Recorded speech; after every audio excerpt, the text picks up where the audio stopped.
Welcome back to the channel. So one of the things I love to do is share knowledge, tips, and tricks, things that have helped me over time to get better at fishing for bass.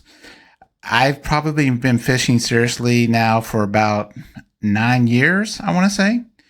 And in that time, I've learned a lot of different things that have helped me to get better at the sport that I love, and that I'm sure anybody that's watching this video, I'm sure you guys and girls love this as well.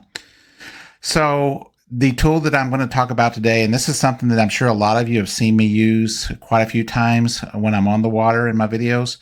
And that tool is the Navionics app.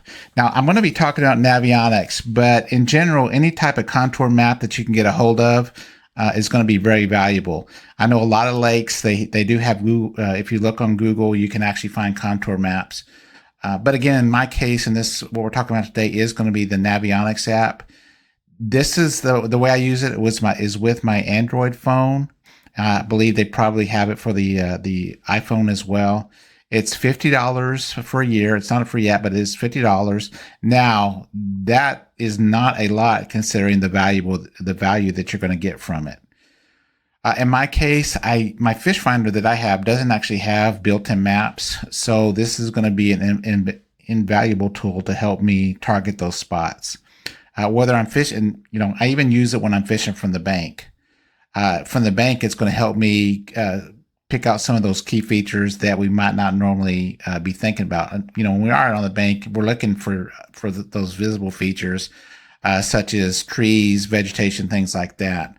But with the Navionics app, you're going to be able to target those structures and things that aren't going to be readily available to you.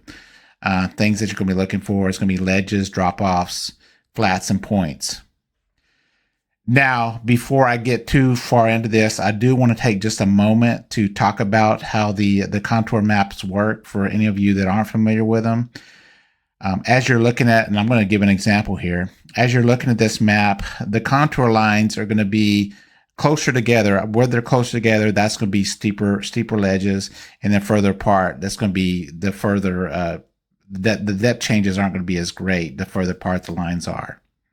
So again, we're going to be looking for 3 key features when we're using the Navionics app: the ledges and drop-offs, flats, and then also points.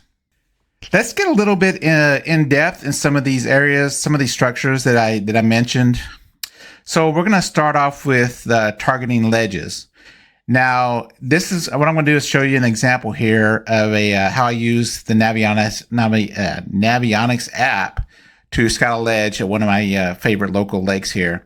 So what I'm going to do is I'm going to begin by looking at the big picture.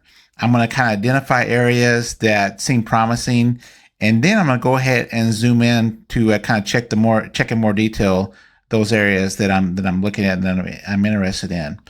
Now, in this particular scenario, where I'm going to be standing is at the spot marked with a red pin, and then I'm going to be casting in a fan-shaped pattern to cover that area thoroughly. Now, as you can see, the ledge transitions in this spot from a steep drop to a more gradual decline. Now, these are the kind of things that you really want to be aware of when you're looking at your topographic maps, Navionics, because these subtle changes are actually have a lot of drawing power for bass. Bass like to key in on these types of areas. So anytime you find that, you definitely want to do your best as much as you can to kind of get close to those areas and target those areas. Now, when you're fishing a ledge from a boat or kayak, it's obviously going to be a little bit different. Now, again, when you're on the bank, you do want to try to fish parallel to those ledges. In a boat or kayak, it's going to be a lot easier. Now, the main difference is positioning. You're going to want to try to position yourself parallel to that ledge. In this case, when I'm fishing from my kayak, I like to position myself parallel to the ledge, as marked by this red pin here. I'm going to cast towards the purple pin, and then I'm going to slowly work my lure back towards my kayak.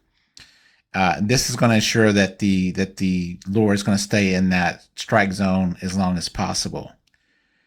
Now, here's another great example of a ledge that's great for bank fishing. Now, in this case, the ledge is steep, and it's going to run parallel to the shoreline near the dam. Here, what I'm going to do is cast along that ledge to keep my lure in the strike zone as long as possible. Now, depending on the depth and the type of lure that I'm using, I can actually adjust my retrieve to target the fish at different levels as long as possible. So another feature you're going to want to be looking for with your topographic map, Navionics, is you're going to want to look for flats. Now let's talk a little bit about what a flat is. A flat is an area where the bottom has very subtle or very little depth change for a large area. Now flats obviously can be very productive, especially during the spring, during the spawn and pre-spawn. Bass love to move into these areas to feed or spawn. One of the things that you also want to look for at the same time is you want to find areas of these flats that are going to be close to steep edges or drop-offs. These transition zones are actually really good if you can find them. The reason is because a lot of times the bass like to be close to a drop-off where they can escape any kind of predator very quickly. I actually had a memorable experience with this exact scenario earlier this year. I was on Lake Bastrop and I was fishing a large flat, and I wasn't having a lot of luck, but I kind of looked at my Navionics app and I found an area where it was actually right on the edge of the flat that I was fishing. It was a pretty steep drop off, and I want to say it was about a 15 to 20 foot drop in depth. And again, it was almost straight down in this case. I'm actually going to go ahead and show this. In this case, I was able to catch my personal best. I positioned my kayak right at the kind of the top of that ledge and